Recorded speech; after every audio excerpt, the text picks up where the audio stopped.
मेरा आदरणीय पीयूष गोयल जी से आग्रह है कि मनप्रीत सिंह बादल जी का शब्दों के माध्यम से पार्टी में स्वागत करें। मित्रों, मैं अपने आप को सौभाग्यशाली मानता हूं कि मुझे आज ये अवसर मिला एक इतने विद्वान, सरल स्वभाव के और अनुभवी राजनीतिक नेता, जिन्होंने अपने कार्य से वर्षों वर्षों तक पंजाब की सेवा करी और मैं मानता हूं इनका योगदान शायद पंजाब के भी बाहर इसलिए जाता है कि जो जीएसटी काउंसिल का कारोबार था और जीएसटी काउंसिल में जब शुरू से ही माननीय अरुण जेटली जी, मुझे भी सौभाग्य मिला इनके साथ काम करने का 2 जीएसटी मीटिंग्स में, और लगातार हम सभी का अनुभव ये रहा कि एक सोबरिंग इन्फ्लुएंस जो बहुत बैलेंस्ड, स्टडीड और देशहित को सर्वोप्रिय रखते हुए निर्णय लेने में अग्रसर रहते थे, ऐसे एक बड़े नेता पंजाब के आज भारतीय जनता पार्टी में प्रवेश कर रहे हैं। आपका मनप्रीत सिंह बादल जी तहे दिल से स्वागत है और मेरा विश्वास है कि आपके आने से भारतीय जनता पार्टी मजबूत होगी, पंजाब में भी, देश में भी।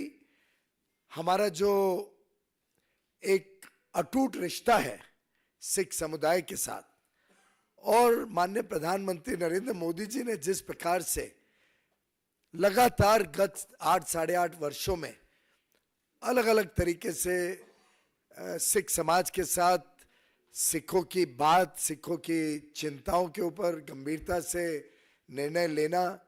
हाल में ही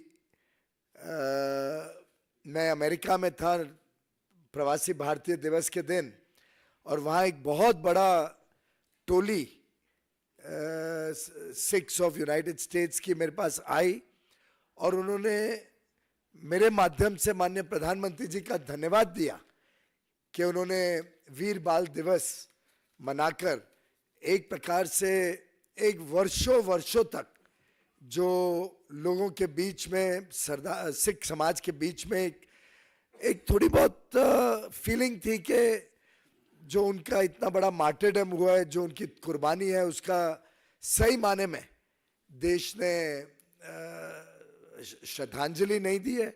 उस काम को भी मोदी जी ने पूरा किया। करतारपुर साहिब कॉरिडोर हो, अन्य अन्य प्रकार से जो मोदी जी का आउटरीच रहा है और जिस प्रकार से आत्मीयता का संबंध रहा है सिख समाज से, उसमें आपके आने से माननीय मनप्रीत सिंह बादल जी, मैं समझता हूं और नजदीकी आएगी सब पंजाब में और देश भर और दुनिया भर के सिखों के बीच में, हमारे बीच में। और मेरा मानना है कि आपके आने से आज भारतीय जनता पार्टी को बहुत बड़ा एक पंजाब में भी और देश की राजनीति में आगे बढ़ने के लिए एक बहुत स्वर्णिम दिन मैं आज को मानता हूं। साथ ही साथ एक बड़ी इंटरेस्टिंग चीज आपके साथ शेयर करना चाहूंगा। शायद ही पूरे नॉर्दर्न इंडिया में इतने सारे जो राज्य हैं, कोई वित्त मंत्री रहा होगा जिन्होंने 9 बजट पेश किए होंगे। माननीय मनप्रीत सिंह बादल जी ने 9 बजट पंजाब में पेश किए हैं। इनका ऑलवेज बड़ा सोबरिंग इन्फ्लुएंस रहता था, देश हित को सर्वोप्रिय रखते हैं, देश हित के पंजाब के हित के लिए चिंता करते हैं। और मेरा जो व्यक्तिगत अनुभव रहा है कई मीटिंगों में, पहले वित्त विभाग के नाते, दूसरा आगे चल के फूड और कंज्यूमर अफेयर्स के नाते, मैं समझता हूं कि माननीय मनप्रीत सिंह बादल जी पूरे समय देश की चिंता करते हैं, पंजाब की चिंता करते हैं। आज सुबह भी जब हमारी मुलाकात हुई तो उनके दिल की बातें निकल रही थी, जिसमें पंजाब में जिस प्रकार से अराजकता फैली हुई है, जिस प्रकार से पंजाब फाइनेंशियली वीक होते जा रहा है, जो नीतियां पंजाब में आज के दिन बन रही हैं, उससे जो चिंता उन्होंने व्यक्त की, मैं समझता हूं उनका संवेदनशील व्यक्तित्व उसमें मुझे एक झलक मिली। मेरा विश्वास है कि भारतीय जनता पार्टी और मनप्रीत सिंह बादल जी के आज हमारे साथ जुड़ने से पंजाब की जनता की भी सेवा में बीजेपी एक बहुत ही अहम भूमिका निभाएगी आगे आने वाले दिनों में। मनप्रीत सिंह जी, आप कुछ शेयर करें हमारे साथ। तो धन्यवाद। और मंच की और पीयूष जी आपकी मर्जी से और आपकी इजाज़त से सबसे पहले तो जितनी दिल्ली की प्रेस स्कोर आई है, मैं आप सबका यहाँ पहुँचने पे thank you for coming to cover this event.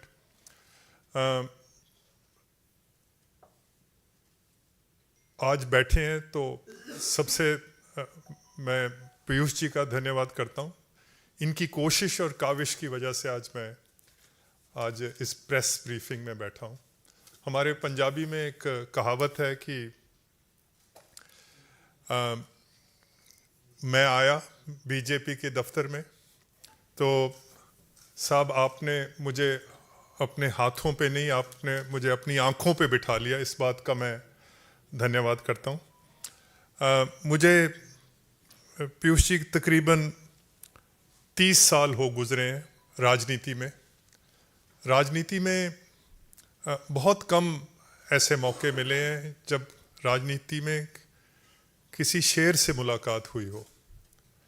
कुछ दिन पहले मेरी एक शेर से मुलाकात हुई और वो भारत के गृह मंत्री, और उन्होंने मुझे एक बात कही जो मेरे को दिल को छू गई। उन्होंने मुझे बोला कि पंजाब ने हिंदुस्तान के लिए 400 हमले झेले हैं। 400 मर्तबा हिंदुस्तान पे जब आक्रमण हुआ तो वो पंजाब ने बर्दाश्त किया है। हम पंजाब को अपने हाल पे नहीं छोड़ेंगे। हम पंजाब को संवारेंगे, हम इसको सुधारेंगे और पंजाब का जो वकार है उसको एक बार फिर बहाल करना है। और ये बात जो है ये मुझे छू गई। And as someone who reflects anxiously in every day on the future of Punjab, मैं फिक्रमंद रहता हूँ पंजाब के हाल पे और पंजाब के आने वाले हाल पे।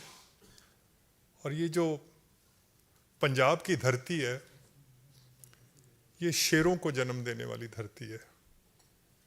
ये वो धरती है जिसको भगवान ने हरे खेतों और दरियाओं से ऐसे सजाया जैसे मेहंदी से किसी दुल्हन को सजाते हैं।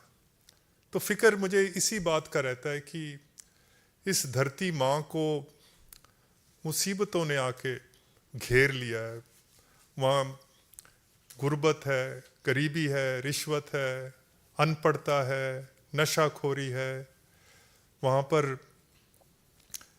वतन दुश्मन कार्रवाइयाँ हैं और इनका कोई ना कोई हल होना चाहिए। हर दूसरा खानदान पंजाब में पाकिस्तान से आके बसा हुआ है। Every second family has actually emigrated from Pakistan.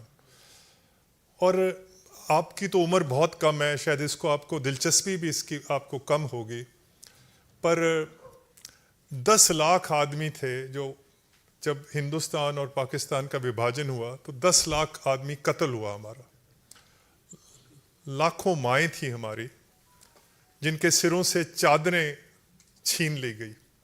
हमारी बेटियां थी जिनके सिरों से दुपट्टे नोच लिए गए। लाखों बुजुर्ग थे हमारे जिनकी जवान लाठियां थी जो बुढ़ापे का सहारा थी वो टूट गई।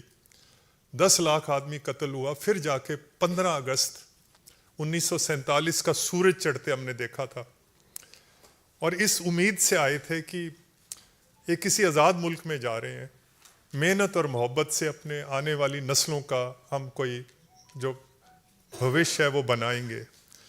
तो इस बात का हमेशा हमें पंजाब वाले लोगों को ये फिक्र रहता है कि वो जो सपने थे वो सपने जो हैं वो साकार होने चाहिए।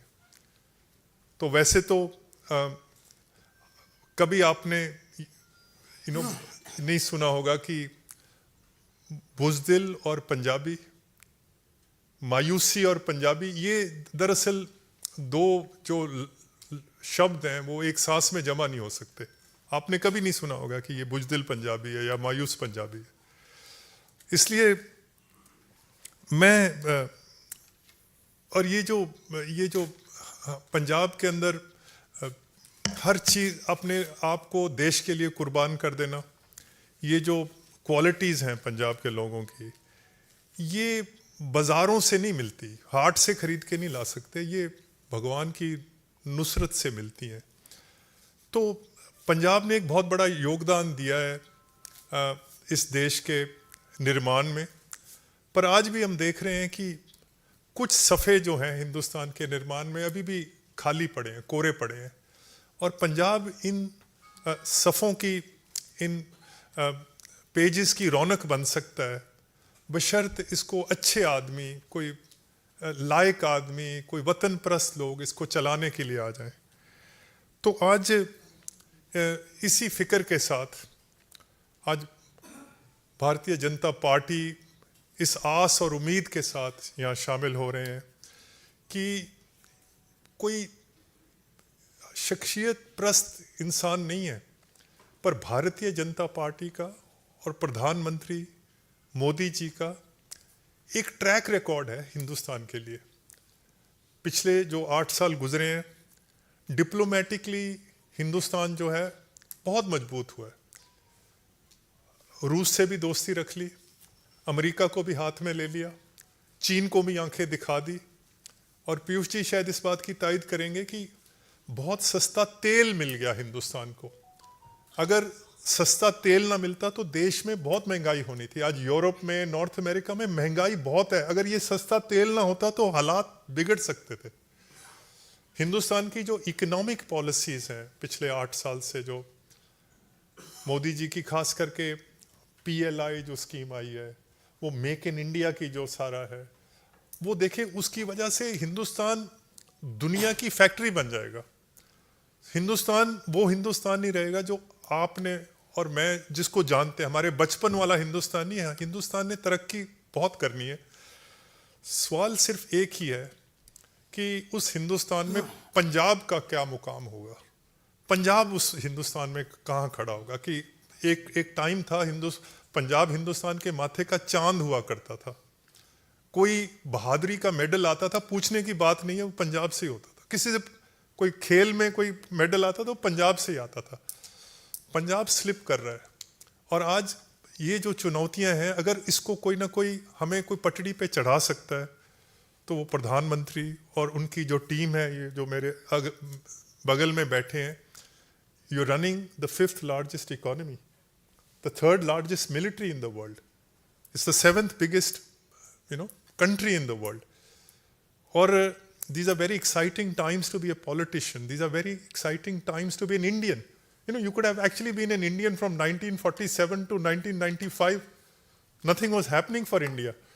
And thanks to Modi ji, वो जो 8%, 9% जो growth आ रही है, इस वक्त मैं subject to correction sir, we are a $3.25 trillion economy.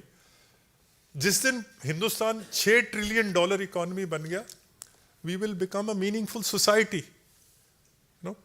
तो उस आस और उम्मीद के साथ आज बीजेपी और मोदी जी के जो इनका जो लीडरशिप है उसमें पंजाब का, और वैसे तो एक पंजाबी में मुहावरा है कि दोस्ती में, दुश्मनी में और आशिकी में इंसान को दिल तो बड़ा ही रखना चाहिए। दिल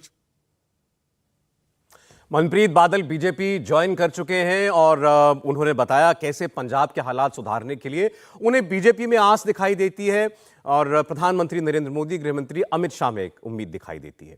लेकिन आज एक और बड़ी खबर है, 3 राज्यों में चुनावी बिगुल बजने जा रहा है। आज 2023 के चुनाव की पहली तारीखों का ऐलान होने वाला है। थोड़ी देर में इलेक्शन कमीशन की प्रेस कॉन्फ्रेंस है, ठीक 2:30 बजे ये शुरू होगी।